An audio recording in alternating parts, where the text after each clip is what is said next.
জাতীয় কবি কাজী নজরুল ইসলাম আমাদের জাতীয় কবি। যে সময় আমাদের পক্ষে, মুসলমানদের পক্ষে কলম ধরার লোক ছিল না, তখন তিনি আমাদের মুখ রক্ষা করেছেন। কথা বোঝেন না? তিনি রসুলের শানে যেসব কবিতা লিখেছেন, আল্লাহর শানে যেসব গান লিখেছেন, আল্লাহ যদি ইচ্ছে করেন এই কারণেই আল্লাহ তাআলা তাকে জান্নাত দিয়ে দিতে পারেন। কি সুন্দর গান তিনি রচনা করেছেন, আল্লাহ তার দোয়াও কবুল করেছেন। তিনি প্রার্থনার একটি গান বানিয়েছিলেন নিজের জন্য, মসজিদেরই পাশে আমার কবর দিও ভাই, যেন সকাল সন্ধে মুয়াজ্জিনের আজান শুনতে পাই। তার এই আকাঙ্ক্ষা, এই আকুতি, এটা কি কবুল হয়েছে? এরকম আসতে বলেন কেন? আপনারা ঢাকার মানুষ, চোখে তো দেখতেছেন, কবুল হয়েছে কি না? কবুল হয়েছে। এবং মসজিদের পাশেই কবর হয়েছে। মসজিদের আজান শোনার জন্য তিনি কবর চেয়েছেন মসজিদের পাশে। আবার এমন কবিরও জন্ম হয়েছে বাংলাদেশের, দুর্ভাগ্যক্রমে এদেশে, যে লোক আজানের মধ্যে বেশ্যার আওয়াজ শোনে। এমন কপাল পোড়া কবির জন্মও এখানে হয়েছে, ঠিক না? এখন কাজী নজরুল ইসলাম বিশাল প্রতিভা, বিশাল প্রতিভা। আর প্রতিভা যার হয় ছোটবেলা থেকেই বোঝা যায়। তিনি একবার স্কুলে যাচ্ছিলেন, বাসে ঝুলিয়া, নাম ছিল দুখু মিয়া। স্কুলে যাচ্ছেন, বাসে চড়ে যাচ্ছেন, এক বুড়া মানুষ তার পাশে দাঁড়ানো, দাড়ি পাকা। প্রতিভা যার হয় ছোটবেলা থেকেই বোঝা যায়। তিনি একবার স্কুলে যাচ্ছিলেন, বাসে ঝুলিয়া, নাম ছিল দুখু মিয়া। স্কুলে যাচ্ছেন, বাসে চড়ে যাচ্ছেন, এক বুড়া মানুষ তার পাশে দাঁড়ানো, দাড়ি পাকা। কাজী নজরুল ইসলাম তখন বোধহয় 4-5 ছাত্র হবেন। তিনি ওই বুড়া মিয়াকে জিজ্ঞেস করছেন, চাচা আপনার বয়স কত? এখন চাচার মেজাজ খারাপ হয়ে গেছে, স্বাভাবিক। ছোট্ট ছেলে যদি আপনার বয়স জিজ্ঞেস করে, মেজাজ খারাপ হবে না? রাগ করে বলছে যে আমার বয়স কত, তা তোমার দরকার কি? কয় না চাচা, একটু জানতে চাচ্ছি আপনার বয়স কত। তো বেচারা বলেছে আমার বয়স 60 বছর তো পার হয়ে গেছে। কেন জিজ্ঞেস করলে বাবা? কাজী নজরুল ইসলাম বললেন যে জিজ্ঞেস করলাম এই কারণে, 60 বছর বয়স হয়েছে, এখন আপনি নিজ পায়ে দাঁড়াতে শেখেন নাই। লোকটি তাকায় দেখলো তার নিজের পা একখানা নজরুলের পায়ের উপরে। তখন ওই বাচ্চা বুড়া বলতেছে, মর্নিং শোজ দ্য ডে, প্রভাতই বলে দেয় দিনটা কেমন যাবে। সুতরাং এই বাচ্চা তো বড় হলে কিছু একটা হবে।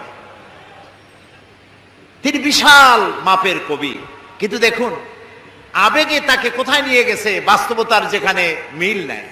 তিনি গান রচনা করেছেন তার প্রিয়তমার নামে, মোর প্রিয়া হবে এসো রানী, দেব খোপায় তারার ফুল। যাকে উদ্দেশ্য করে তিনি এই গানটা লিখেছেন, সেই প্রিয়তমাকে যদি সত্যি তিনি পেতেন, তাহলে আকাশের তারা খসায় এনে খোপায় পরাতে পারতেন কি? পারতেন।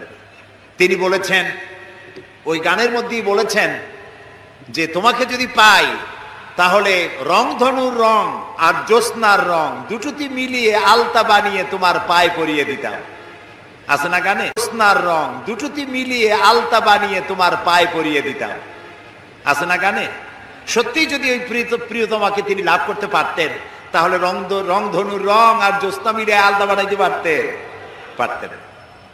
এই কথাগুলি হচ্ছে কবিরা কবিতা লিখতে গিয়ে আবেগ প্রবণ হন, আবেগের উচ্ছ্বাসে যা লেখেন বাস্তবতার সাথে তার কোনো মিল থাকে না। এক্ষেত্রে আমি কবি হাফিজের কথাও বলি, পারস্যের নাম করা কবি, কবি হাফিজ। তিনি তার প্রিয়তমার জন্য তিনি গান উৎসর্গ করলেন। সেখানে তিনি লিখলেন ফার্সি কবিতা। তার অর্থ ছিল এরকম যে আমার প্রিয়তমার লাল গালের উপরে একটি কালো তিল আছে। প্রিয়তমার লাল গালে একটি কালো তিল আছে। এই তিলটি যদি আমি লাভ করতে পারি, এটি যদি আমি পাই, তাহলে সামারকান্দ এবং বুখারার মতো রাজত্ব আমি বিলাই দিতে পারি। তখন সামারকান্দ এবং বুখারার রাজা ছিলেন তৈমুরলং। তৈমুরলং এই গান শুনিয়া পুলিশ পাঠায় দিল, ব্যাটারে ধরে নিয়ে। হাফিজ তো প্রমাদ গুনলেন এবং বুঝতে পেরেছেন তাকে ধরতে পুলিশ পাঠানো হলো কেন। তিনি পথে পথে গানটারে উল্টায় ভালাইলেন।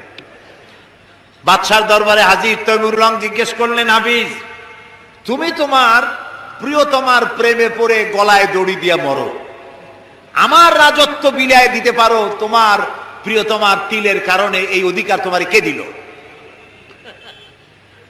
হাফিজ বলছে, জাহাপানা আপনি কি শুনেছেন? শুনেছি তোমার কবিতার শেষ লাইন আছে সামারকান্দ বা বুখারা। কয় না জাহাপানা, আপনি ভুল শুনেছেন। আমার দ্বিতীয় লাইনটা ছিল সেমানকান ওয়াখরমারা। এর অর্থ হচ্ছে আমার প্রিয়তমার লাল গালের কালো তিলটি যদি আমি লাভ করতে পারি তাহলে 1 মণ চিনি আর 3 মণ খোরমা বিলাই দিতে পারি। এখন আমি এই কথাগুলি শোনালাম এই কারণে যে কবিত্ব একটি প্রতিভা নিঃসন্দেহে, কিন্তু কবিরা আবেগপ্রবণ হন, উচ্ছ্বসিত হন, আবেগে এমন সব কথা বলেন যা বাস্তবতার সাথে মিল নাই। এই জন্য কবি আর নবী এই দুটির মধ্যে পার্থক্য হচ্ছে আকাশ আর জমিন।